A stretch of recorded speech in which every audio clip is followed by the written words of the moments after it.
magical creatures of the comic book world. That's right, Casey. Don't call me a creature. You're a creature. You're a monkey. Rude. You're a magical monkey or a magical creature. Pick one.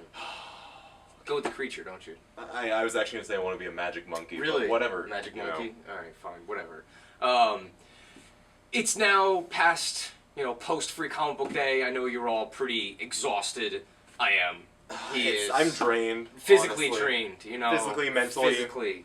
But it was fun. Emotionally. Had a lot of people show up. Thank you for everybody who came by, got a free comic, said hi, whatever, brought your kids. It was very cool. Glad it only comes once a year, but yeah, hopefully you found some cool stuff, and hopefully, you got a bunch of money left this week, because it was all free, right? Yeah, right? Everything. I mean, what are you doing spending money on free comics? I know, seriously. So, boom, comics this week. Woo. Alright, I'll take it away.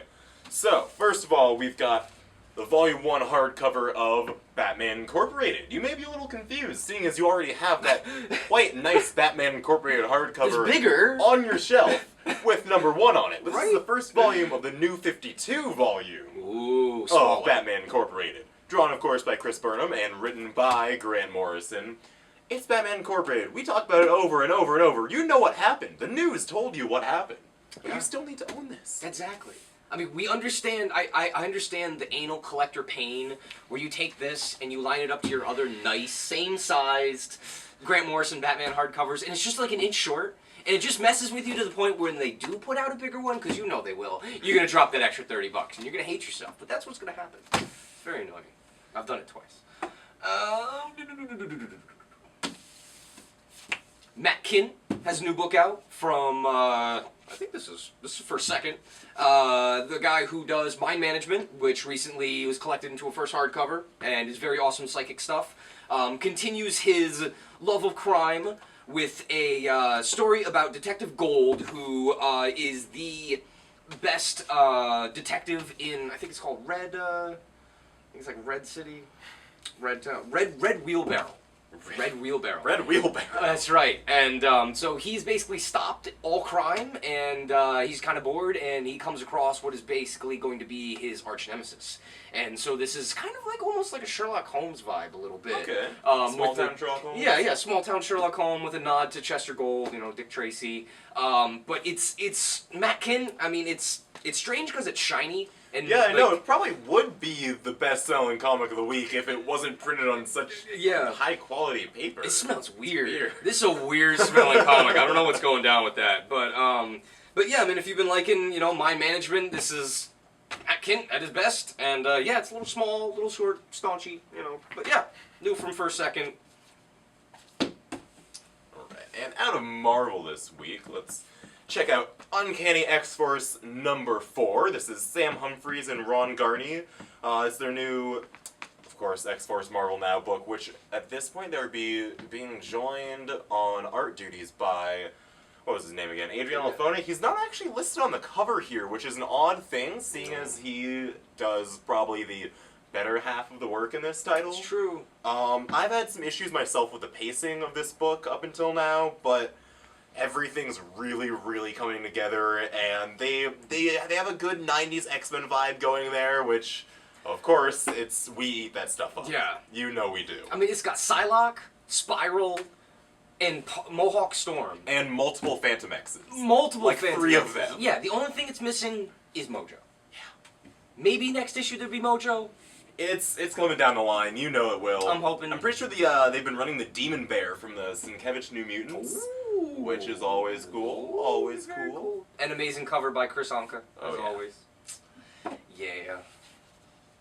From Image this week, new number 1, Chin Music by Steve Niles and Tony Harris. Steve Niles is the creator of 30 Days of Night. Tony Harris has done Starman. Most recently, he's been finishing up the JSA book, which is awesome. Though we haven't been selling too many of it, which is unfortunate, but it looks gorgeous. Whistling Skull. The Whistling Skull. Awesome stuff. Dean McKay colors. Yeah, so good. And so on this, Tony Harris is actually doing his own colors, which comes out really nice, but it is Prohibition, occult, mystery, detective. I mean, this looks fantastic. It's, I mean, everything you would expect out of a Tony Harris comic. Yeah, I mean, it's less pirates. There should be a lot more pirates and beards around, but, this is only the first issue. Yeah, maybe Steve Niles has a problem with the pirates and the beards. But you got camels. Camels, weird Bedouin-looking dudes, and you've got, magic bullets and guys that are literally skinned alive and then left for dead like Moon Knight in front of a temple, but there is no Khonshu to come and, you know, there's just a kind of a crappy Did you just detective. drop the Moon Knight in there? I did! Oh. I did! Drop the Moon Knight. What you know about the Moon Knight? Not My as much as you, awesome Moon apparently. Knight comic. Oh, I love Moon Knight. So this is not Moon Knight, but imagine that it could be, and if Tony Harris drew it, we would all be happier. This week, DC has an interesting shipping snafu here, you know. This is Green Lantern Though not Corps unexpected. number 20. Yeah, it doesn't really... It's not out of the norm for them, unfortunately, but this is Green Lantern Corps number 20, the epilogue to Wrath of the First Lantern, which of course is Jeff Johns' final storyline on the Green Lantern books. But the only thing is, the finale to Wrath of the First Lantern hasn't been released yet. So, Whoops. That's So, a bit... Get this, but wonky. maybe don't read it Yeah, yet. hold off on reading it. Control yourself a Yeah. little bit. You have so much other stuff to read right now. It's true. But this actually has a really, really nice wrap up to what Pete Tomasi has been doing with Guy Gardner since before the reboot. And yeah. he has been probably my favorite Green Lantern writer on the Lantern books since Jeff Johns jumped on. His series with Hat Gleason. And Dave Gibbons and that stuff earlier? Yeah, that stuff was amazing. Yeah, he And does Kyle and Kilowog. it's a fun farewell. Well, good.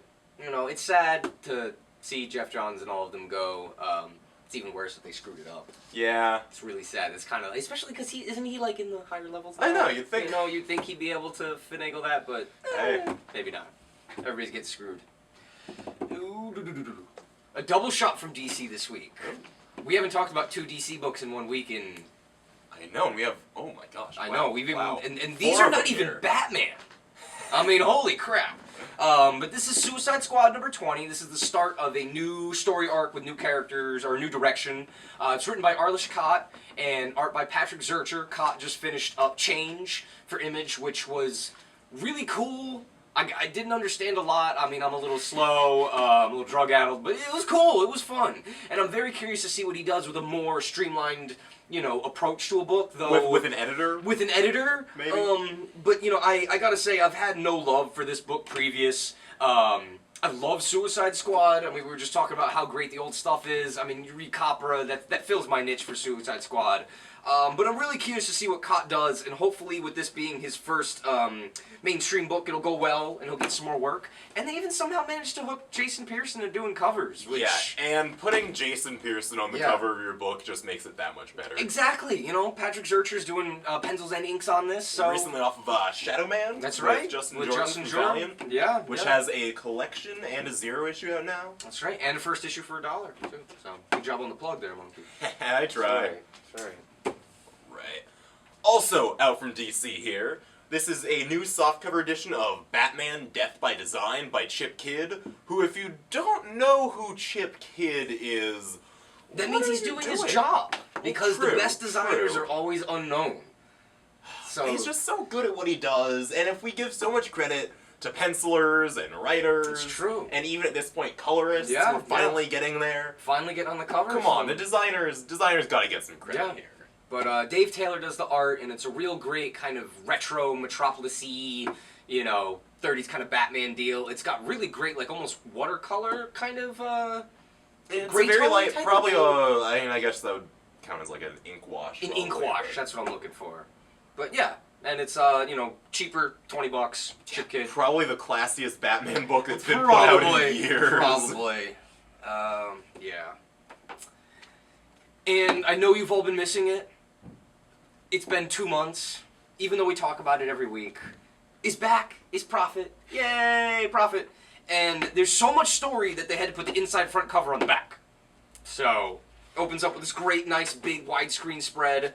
Seems like everybody's doing this now. Yeah, You know, Jonathan since Hickman is that Jonathan effect Hickman, on everyone. yeah. But this has got art by both Simon Roy and Giannis, and it's continuing both Old Man Prophet and the first Prophet clone, who, you know, you thought was the main character, and then you were like, Yeah. hey, no, he's really not. He actually is kind of a bad guy, unwittingly, But unknowingly. I don't know, I think it's really cool that they're tying the two storylines together at Absolutely. this point, because, I mean, yeah, Old Man John has been awesome since he showed up. So But the badass. first 3 issues with new Father John Prophet Yeah. was such cool stuff, and it's really great they've been getting back to him. No, lately. it is, and he's really you know, kind of discovered that maybe the Earth Empire wasn't, you know, all it was Yeah, I cracked mean, up they've to tried be. to murder him a couple A times. couple times, but, yeah. You know, maybe know. he'll learn. I don't know, but yeah, Brandon Graham, Simon Roy, Giannis. This is, yeah, fucking just read it. Yeah. Right. And from Marvel this week, we have Avengers number 11. Come on, Jonathan Avengers! Hickman's 11th issue of Avengers. The cover, basically, I mean, it's just, The anime Avengers. I want that book so bad. It's like the Defenders team from Age of Ultron. Yeah, we've got Samurai week. Captain Marvel, Yeah. Ninja Sunspot, we have Cannonball as a mech. I know. How that's awesome is that? How to make Cannonball cool? You get rid of those big goggles. Hey, Cannonball is awesome. Shut your whatever, mouth. whatever, man. You fucking Quiet. God, stepped on This guy. Who knew Cannonball? I mean, literally, the guy's only got half his body. He just kind of like bums around. And Speedball's cooler than Cannonball. Yeah, but Speedball's really cool. Whatever. What's wrong with you? Cannonball sucks, dude. I'm sorry. Cannonball. No love for Cannonball. Whatever. One thing we can both agree on, though. Wu-Tang. Well, a piece of Wu-Tang. Ghostface Killer has written a comic. Well, written a comic. He provided a story. Yeah, absolutely. He has a story credit in here. His name is on the cover. Absolutely. I think, right? Yeah. Created by, an Adrian Youngie. Young. But Brino Tamura and Gus Storms does art. This is the start of Black Mask, which is a new publishing house. Imprint. And they've got the likes of Derek Robertson doing art on a new book called Ballistic coming out soon. But they've also got an Alan Moore book coming out pretty soon, I think, Oh, too. really? Yeah, but is they've he back in comics? Or Kinda, is yeah, just it might them be taking like an old written by script of Alan his? Moore type of thing, like what Avatar does. Yeah. But there is a really badass Ron Wimberly cover that this is not, unfortunately. Yeah. But yeah, I mean, this is some serious, like, gangster hardcore. I mean, this preacher-looking dude is killing people with, And it does follow multiple timelines. It's about an undead gangster trying to kill the 12 crime bosses who murdered him, or orchestrated his murder. with pieces of chair. That's pretty that's always badass, good. man. You Why know, not? I mean, that's hardcore, absolutely. But yeah, so There's also there's an album coming out apparently to go along with this. oh, cool, comic book. cool, awesome. Oh, there you Also go. called 12 Reasons to Die. That's right, and the ad in the back. So, absolutely. Get your rap comics on. And also, if you've got the Wu-Tang in you and you need it, Buddy Cops. More Yeah. Wu-Tang references in one comic than any other comic. So many is that it's now a subgenre. Wu-Tang referenced comic is Buddy Cops. I mean, it's great. Robot, drunk, android from the 70s. Makes for a good combo. It does. And we will finish off this week with our cover of the week. Yes, we will. From Mr. Paulo Rivera, the amazing, always amazing. We wish you did more The comics prolific Paulo Rivera. of friggin' covers. But yeah, it's the Chameleon. We all know that you love the Chameleon. I mean, how awesome is the Chameleon? You know, part of John Romita's thing with, I don't know, animal villains, but it's just.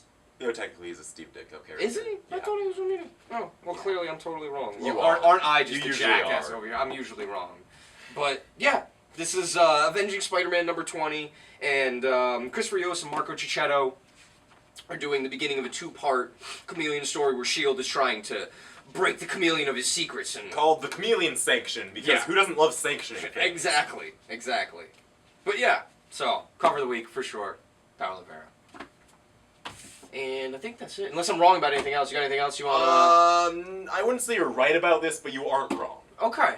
Alright. Well, I'll take that. You know, a happy medium is like a best 3 out of 5. That's how I live my life. It's More good like enough. 2, but... Shut up. Alright. We'll see you next week.